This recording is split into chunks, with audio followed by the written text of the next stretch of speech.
Est-ce que tu sais que pour agir dans l'esprit, il y a autre chose au-delà de la prière? Oui, pour agir dans l'esprit, il y a une dimension de l'élévation qui permet à certaines personnes d'avoir une liberté, qui leur permet d'aller interagir directement avec leur situation.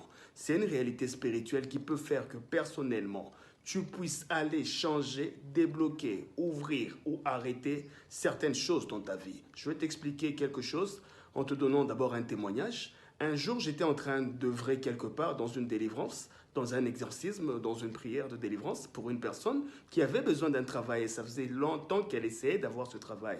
Et ça ne marchait toujours pas. Mais quand j'étais en train de prier pour cette personne, un esprit s'est manifesté, une émanation de sa réalité, un esprit s'est manifesté, me disant que c'est lui qui a fait tout pour qu'elle ne puisse jamais avoir ce travail.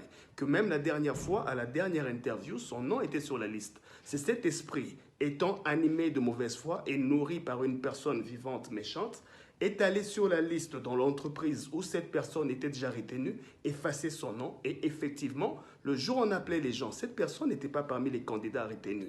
Je suis resté calme, j'ai fait mon travail pour prier, chasser cet esprit, dire ce qu'il faut à la personne pour qu'elle soit capable de se défaire de ce lien.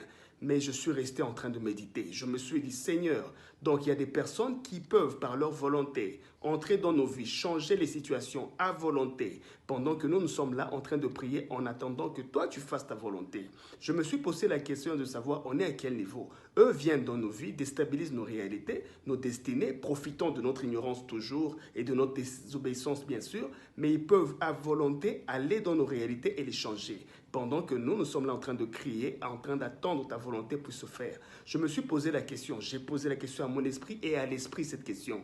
Est-ce une réalité spirituelle? Est-ce possible pour nous aussi? Ou bien c'est juste pour les méchants, les sorciers qu'ils ont cette liberté? La réponse de l'esprit a été claire. Mon peuple périt par manque de connaissances et j'ai commencé à apprendre. J'ai eu la grâce, on m'a fait comprendre et j'ai commencé à expérimenter, à initier même d'autres personnes à cette réalité. C'est possible par ton esprit, faire une inquisition dans la liberté spirituelle, aller dans ta situation, toucher matériellement, aller là où il y a ta difficulté, là où c'est bloqué, là où métaphysiquement, spirituellement, il y a une résistance, là où ton nom est effacé, ou bien là où il n'y est pas pour le compléter. C'est possible. Il y a des dimensions de la spiritualité qui te donnent cette liberté, raison pour laquelle à l'église, on est encore à la maternelle en réalité. Quand Jésus dit, par exemple, Simon, le diable t'a réclamé, je ne lui ai pas permis, ce n'est pas dans une dimension matérielle, ce sont des réalités d'inquisition spirituelle, des dimensions mystiques de la foi. Ça demande des enseignements, des formations, plus de connaissances et une vraie initiation à la spiritualité chrétienne. Mais c'est possible. J'ai vu des cas être dénoués simplement juste parce que quelqu'un n'a pas prié. Mais par son esprit, il est allé directement interagir avec la situation, l'identifier, faire ce qu'il faut pour la changer.